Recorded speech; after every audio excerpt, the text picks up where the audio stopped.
So the first thing that you want to look out for are the payment terms. Are the payment terms what works for you in your business? Are they what you and the person that you're getting into this business relationship with, is it really reflecting that conversation? Or is it something that they just kind of put in because it works for their business? So a lot of times I know for bloggers, sometimes if you're working for big companies, these companies pay you 60 to 90 days after you provided them the services. But does that really work for you? And if it doesn't, you can definitely have that conversation with them and you can negotiate that with them. And a lot of times, if you are working through a middleman, say a person who's connecting you to another company, whether it's a brand collaboration or whether it's somebody else, you want to make sure that the conversations that you're having with that middleman are the same conversations that they're having with the other party that you're trying to connect with. And everybody is aligned and everybody is, thinking the same thing. And those conversations are reflected in the contract that is being crafted for that relationship.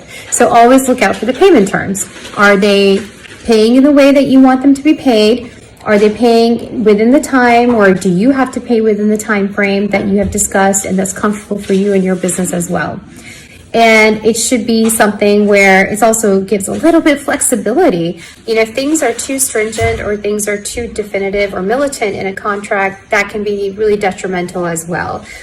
And so you want to make sure there is some flexibility somewhere as well. Now, the second thing that you want to look out for the services. What services are you providing or what services are you getting? And make sure that they're defined in the right way. They're defined as to what exactly you do provide and in the time frame that you'll provide it. And it resonates, again, with the way your business functions and also the conversations that you've had with the other party.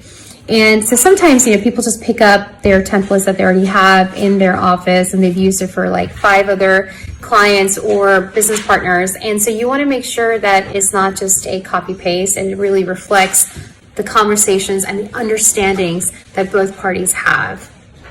And so the third thing is the delivery of service, kind of going along with the services, what services are supposed to be provided, but also delivery is talking about when they're supposed to be provided and the frequency in which they're provided. So you want to make sure that it is exactly what works with your business again. Is it every 2 weeks? Is it every week? Is it every month? And the duration, how long is that business relationship? Is it just for until you finish your work with them? Or will the business relationship last for a year? And also, does it renew automatically? And if it doesn't renew automatically, then do you have the opportunity to renew it automatically? Or have that discussion to renew it? So these are the conversations that you can have, and that also can give you some consistency for the future and reliability in a business relationship for the future also, and for incoming revenue stream as well. So these are things that you can definitely include in your contract as well.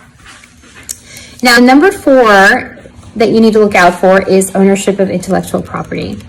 I cannot tell you how many times I have seen my clients receive contracts from, the company that they're working with, and the ownership of intellectual property is belonging to the wrong person. Essentially, their intention was not to either give away ownership or to retain ownership. So you want to make sure that the contract, the intellectual property side of it, or ownership of property, really reflects the understanding. And what that means is that who owns the content, the work that is being created? Who owns that website? Or who owns the blog posts that are being created? Or who owns the photographs that are being taken? Or who owns the copyright that's being created as well? Or the content that's being created? And so you want to make sure that the right person is owning it. And if there has to be given any licenses to anybody, then that's also included in the contract. So there's no confusion and there's no fight afterwards, because the last thing you want is to be made for hire, and you're not meaning to do that in your contract. So look out for made for hire, look out for assignment of ownership, and make sure that it is what you are intending to do. And so made for hire, really quickly, is that if it's included in the contract, then any work that could be considered made for hire statutorily would be the ownership of the company that's saying that the work that you are doing for them is made for hire. So you want to make sure that you're not just blindly signing it, thinking that it's okay, because it's not, if that's not your intention. So for example, if you are a blogger and you are creating content for another company, but you are using that same content for your own business as well, or to promote your business, you want to make sure that either you A, own the content, or B, have the license to use the content for your own businesses for promotional purposes as well. So these are two really important things to look out for. And so then the fifth pitfall to avoid is disclaimer of warranties.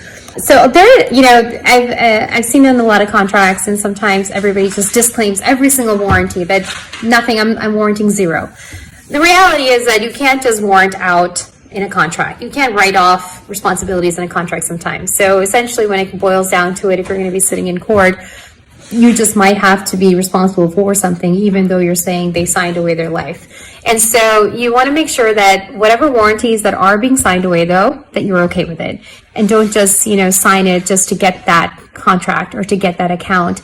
Because sometimes if things do become bad, then those are the things that bring you down. And you want to make sure that you're avoiding that, or at least covering your bases where you're protecting yourself and your business.